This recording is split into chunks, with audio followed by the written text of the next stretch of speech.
Okay, so here we are live once again with another DC Multiverse unboxing, and this is Hush, Hush. Thought I heard a calling my name now. Hush, Hush. Yeah, I'm not too huge of a fan of this character, and I'm not too huge of a fan of the Hush storyline in the comics. I know, everybody thinks that's one of the greatest Batman stories of all time. But let's be honest, you think it's one of the greatest Batman stories of all time because of the artwork, don't you? That Jim Lee artwork. You like the Jim Lee artwork. The story itself, is it really that great? Is Hush really that great of a villain? Not really. So, if you remember from my last episode, I was going to open up this guy, which is the year two Batman figure that I've been waiting to open. But funny thing happened. So I was planning on once I was done opening up Batman, and I was going to open up that Batman last. I was going to move on to opening up some Green Lantern characters. And one of the Green Lantern characters that I had to open up is Jade, who, of course, is the daughter of the original Green Lantern, Alan Scott. Well, uh, I was hoping that Mcfarlane would put out a figure of her brother, Obsidian. And it turns out they did put out a figure of her brother, Obsidian. It's coming out in October. So I managed to get it pre ordered. I'm gonna have it coming to me from McFarlane Toy Store, also Mr. Bones. So I'm excited about both of those.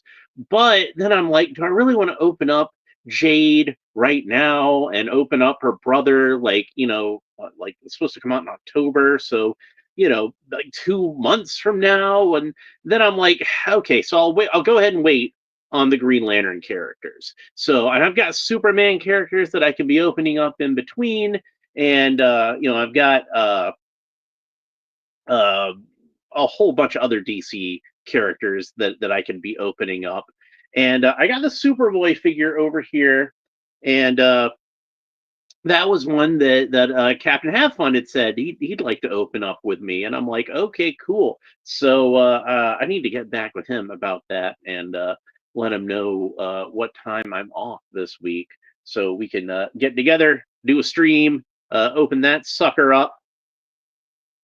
So I kind of figure whenever I open up the Superboy figure, I'm going to try to arrange the Superman figures around that somehow. So probably try to start with that actually. So I figured I'd go ahead and open up some random DC stuff that I have to open up in between, because I know I've got a few other DC multiverse characters. I've got like Cyclone, and I've got some other stuff. Animal Man. I still need to open up that Animal Man figure I got all that time ago. So I was looking through my. I got Fire. I've got Max Mercury. Like I said, I got a lot of stuff I could be opening. So I started looking through my stack to figure out what all I had, and I noticed, oh yeah, I've still got Hush that I haven't opened up, and that's a Batman character. So I should probably open him while I'm opening up Batman characters. And then I thought to myself, do I really want to open up Hush as my last Batman character? No, no, that would be anticlimactic. So I decided I was going to save year two Batman. That's going to be the one that I open on the next episode. So he's getting postponed by one episode, and I'm going to go ahead and get Hush out of the way. Now, I know that sounds like I'm saying, hey, get ready for a disappointment, because this is a figure I'm not that excited about. But I'm hoping it'll still be a pretty good episode anyway. So this figure was a serious peg warmer. I mean, this they couldn't give this guy away. You can see I got him on clearance. This is one I got at Target for $9.99. It says on the tag, but believe it or not, when I rang him up at the register, he was a $5 figure. And you know what I say about $5 multiverse figures? I can't say no to a $5 multiverse figure. I don't care if I already have it. I don't care if it's a character I don't give a crap about. And Hush was in this case both. Yeah, I have two Hush figures, and I thought he'd be good for custom fodder. Is the other thing, and plus I could stand up with like my Dark Knight Returns figures, because I think he looks enough like how Harvey Dent looked in Dark Knight Returns that he could pass. But anyway, let's go ahead and open them up. Oh, we should probably look at the photograph of the figure that's on the back here. That's how old this guy is. He's back from when Mcfarlane was still doing this. But yeah, like I think the other one that I got of these, I got at GameStop, and I think they had him marked down to like $7 at GameStop. Like I said, this was a figure they could not get rid of. There's probably still Hush figures, if you go to certain GameStops and Targets. I wouldn't be surprised if they would pop up at some of those. But yeah, this was a story that was like way, way hyped up, and it was, because Jim Lee was coming over to DC. This was going to be like his first big DC thing, and he draws a good Batman. Like I'm not gonna lie about that. I enjoyed his artwork on this story.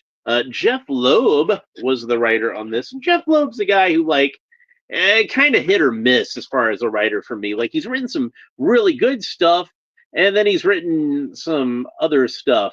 Chowny Ma is here, and he says clearance is my dude. Yeah, I got him for. I love finding cool stuff on clearance. But yeah, like I wasn't like too huge a fan of this character. Like Jeff Loeb, for all his strengths as a writer, I don't think he's a very good mystery writer.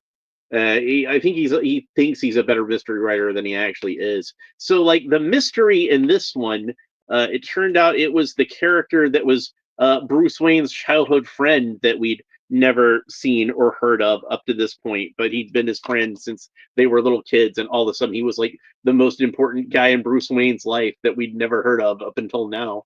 And it turned out he was Hush all the time. Shawnee Ma says, "We Batman." Yes, indeed. So yeah, I didn't think Hush was that great of a villain in that story. I thought his motivations were kind of simplistic, and he just wasn't that interesting to me. And then a funny thing happened, which is Paul Dini was the writer on Detective Comics for a while. I've mentioned that before. Very underrated run of Batman comics. Definitely worth checking out if you haven't before. And he did a storyline called Heart of Hush, which he kind of tried to rehabilitate Hush as a Batman villain and make him a little more interesting. And I think he did a good job, personally. Heart of Hush is a story about how Hush literally steals the heart of Catwoman. Now, I'm not talking about seduces her and steals her away from Batman. No, I'm talking about he literally cuts the organ out of her chest. And she's kept alive by this machine that Mr. Freeze invented with New Gods type of technology. And I know this sounds pretty corny when I talk about it, but trust me, the storyline itself is awesome. And that's the story that I like Hush from, rather than, the actual Hush storyline. Shawnee Ma says, I ordered the old Scorpion Doom Zone Mighty Max last night. Ooh, getting in some vintage stuff. That's cool. I like the vintage stuff. Like I just talked about the Batgirl figure that I just recently acquired. I'm still really happy about this. She's going to get hung up on the wall back here. This one's staying in the package, but I do already have the loose version of the same figure, so I don't really need to open it up. Anyway, so yeah, like I said, that was, it just goes to show what a writer like Paul Dini of that caliber can do with a character who's not really that impressive, but hey, he's a guy in a trench coat, and like I said, I kind of figured that would be good for customs. I could use a guy in a trench coat for something, but I haven't decided what yet. Anyway, let's go ahead and have a look at the trading card, which has got the same photograph of the figure on it. There's what the back looks like, and it reads, Hush, Batman, Hush, data file, real name Dr. Thomas Elliot. Young Ptolemy Elliot was a childhood friend of Wayne, this is Wayne, who also grew up in wealth and privilege. However, Tommy soon became deeply jealous and resented Bruce once his parents were tragically killed. Seeing Bruce as getting the independence and wealth Tommy so desperately desired, eventually becoming a surgeon, Tommy's resentment for Bruce continued to fester and grow over the years. When the Riddler discovered that Bruce was really Batman, he approached Dr. Elliot with the secret, but When the two realized that they shared a hatred for Wayne, they joined forces. Wrapping his head in bandages to hide his identity, Elliot manipulated many of Batman's greatest supervillains in a grand conspiracy to defeat him, hence the chosen identity of Hush. So they made an animated movie of Hush, and it's not very well liked, even though I think it's, the animation is good and there's aspects of it that I enjoy. I'll watch it, from time to time. But it's not the best Batman animated movie. And one of the things that people really seem to hate about that animated movie is spoilers for the Hush animated movie, if you haven't watched it yet, is that in that one it turns out Hush is actually the Riddler. So like Voldemort looking, a little bit. So but yeah, like uh, so they had Hush turn out to be the Riddler in that animated movie, and nobody really liked how that turned out. Nobody was really a fan of that. It's like they looked at the Hush storyline and said, "Hey, you know what the weakest part of this mystery story is? It's the mystery story. That's the part that everybody hates about this. The part everybody likes about it is, the cool artwork and seeing all of Batman's villains in it. So we'll keep all of Batman's villains. We'll try to draw it as close to Jim Lee as we can get a cartoon to look. But let's just have it turn out Hush is the Riddler because nobody likes Hush very much anyway. And somehow that made it worse.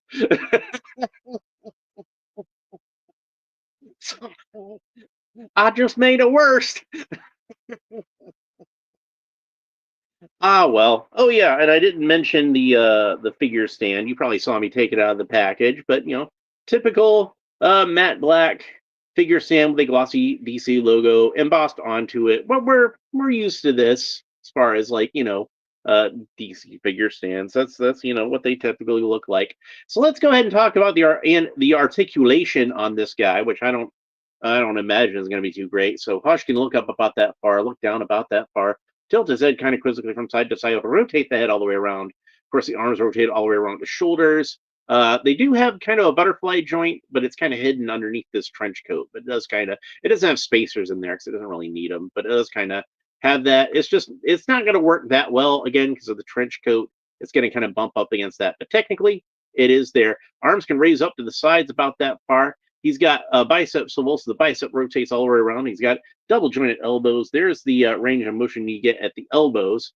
The other thing about Hush was that at some point during the story, Hush was revealed to be Jason Todd, which I thought was kind of a ballsy decision. You're going to bring back Jason Todd, turn him into a villain? Oh, this might be kind of cool. But then it turned out it was just Clayface impersonating Jason Todd. So they didn't really bring Jason Todd back. And that was like, I thought, like, kind of story wise, probably the coolest thing in the story is, oh, you're going to bring back Jason Todd? Wow, that takes some guts. No, they didn't. Lame. it's just Bruce Wayne's childhood friend that's a character in the comics all of a sudden. So yeah, Hush was almost kind of supposed to be Jason Todd, but then turned out it wasn't. I think people were really disappointed by that. I think that was another reason that like Hush didn't go over so well as a character because people were like, "Oh, cool, it's gonna be Jason Todd." Oh, wait, it's not, and they were done with it. But I think that people's reaction to it is why they wound up bringing back Jason Todd later, and of course he's the Red Hood now and a very popular character in his own right. So I guess that worked out pretty well for them. Anyway, I was going to talk about the articulation. So he does kind of rotate all the way around the waist. Yeah, but I mean, like, there's not, from what I understand, underneath this trench coat, there's not like an actual ab piece. It's got the rubber trunk piece like we usually see, but there's not like an ab piece like we normally think.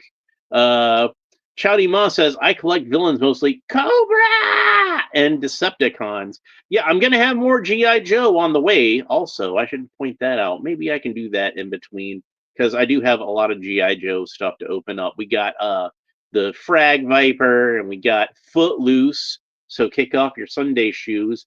And I got another one of the Super 7, the 3 3/4 inch Super 7 figures that I like like the retro style ones. So got a lot of cool stuff coming.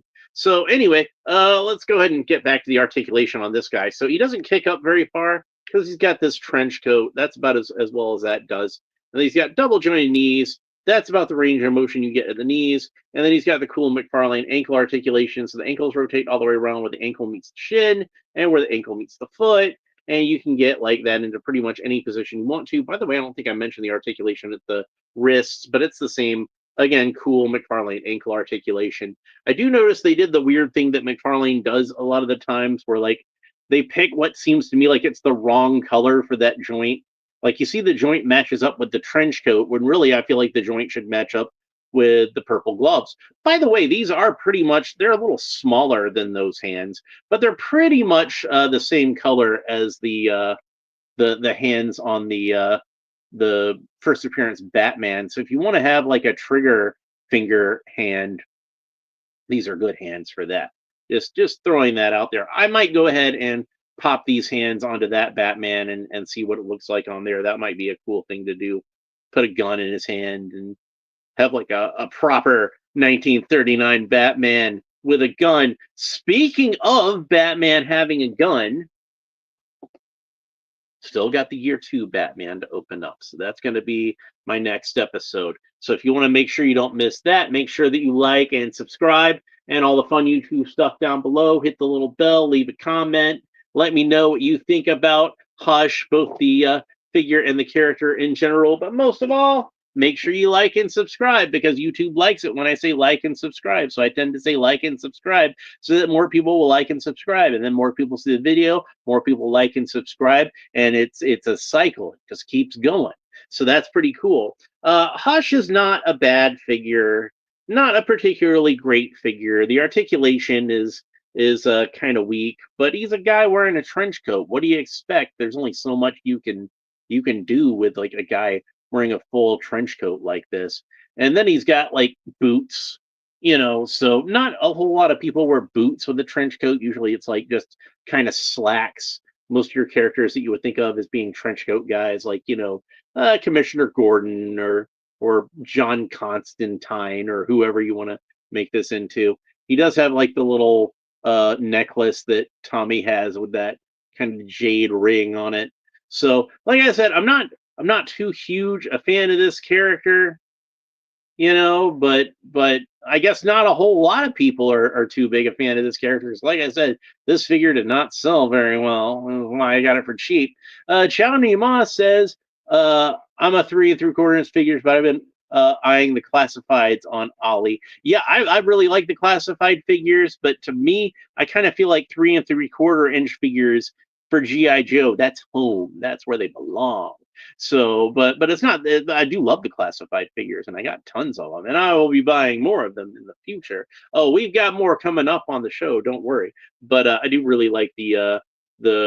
I wasn't really a big fan of the first Super 7 3 3/4 inch figures they did for GI Joe because those were just kind of like with the Star Wars articulation, and I that's one of those things where I looked at like most of the reaction figures are kind of like, hey, what if these characters actually had figures back in the 80s? Like, with, say, Fight Club or Back to the Future or Pulp Fiction or something like that. What if these were, things that they made toys of back in the 80s, even if it didn't exist back in the 80s? But you know what I mean? So it makes sense to me. But with G.I. Joe, what if they made figures of it back in the 80s? Well, they did make figures of it back in the 80s. So they wouldn't be the 5-point of articulation figures because that's not what G.I. Joe figures were in the 80s. But once they started doing these ones like with the actual O-ring type articulation, then I became a fan. So, and unfortunately, I haven't gotten as many of these as I would have liked to at this point. But I've got Duke to open up soon, and I'll probably get more of them in the near future because I know they had like a lot of characters that I liked that I saw, like Wild Bill and Lieutenant Falcon is one they got coming out. So I definitely want to pick that one up. But anyway, that's pretty much it for Hush. I hope you enjoyed the episode. If you did, oh, we forgot the knives. Go ahead and put these knives on his hands. But yeah, make sure you like and subscribe and all that fun YouTube stuff down below. Leave a comment. Let me know what you think about Hush. And if he's a character that you enjoy, maybe, like I said, I'm not the biggest fan of Hush, but if you're a fan of Hush, I want to hear about that in the comments, and I want you to sell Hush to me. I want you to tell me what you love about this guy and why he's such a great villain and why I'm 100% wrong for not being a fan of this character. Because I know somebody out there's got to love Hush. They, made action figures of him, like multiple action figures of him. They made an animated series based on the storyline, even if they didn't really use the character. I mean, like, the people were talking about they want to see him as a villain in a sequel to the Robert Pattinson Batman movie. And I'm like, yeah, they should definitely use Hush as a villain in a Robert Pattinson Batman movie because I'm not going to watch that anyway. I'm sorry, that first one was enough. I'm not interested in watching a sequel to that. Chowdy Ma says, "Take care, Alan, dude. Looking forward to those Super Seven Joes now." Well, yeah, I got at least one. I got at least one to open up right now, and like I said, I'm hoping to get some more. So hopefully, I will have some more to open up for you very shortly. But that's it for Hush. Hope you enjoyed the episode. Next episode, I promise this time I'm gonna open up the year 2 Batman. I know he got delayed by an episode, and of course I missed doing the episode on Saturday, which is when I'm actually doing one on Sunday, a rare Sunday episode.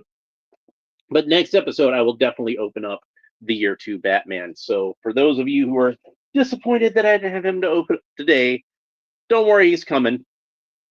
Plus, I've still got a lot of the Ninja Turtle stuff to open up. I got the Casey Jones with the dirt bike. Got him to open up. Got the Shredder 2-pack. I'm really excited about that one. And I got the Ninja Turtles Adventures Shredder that they had at Walmart with the Krang head. So that should be fun to open up. Anyway, that's it for this episode. Hope you enjoyed it. We'll talk to you next time. Bye.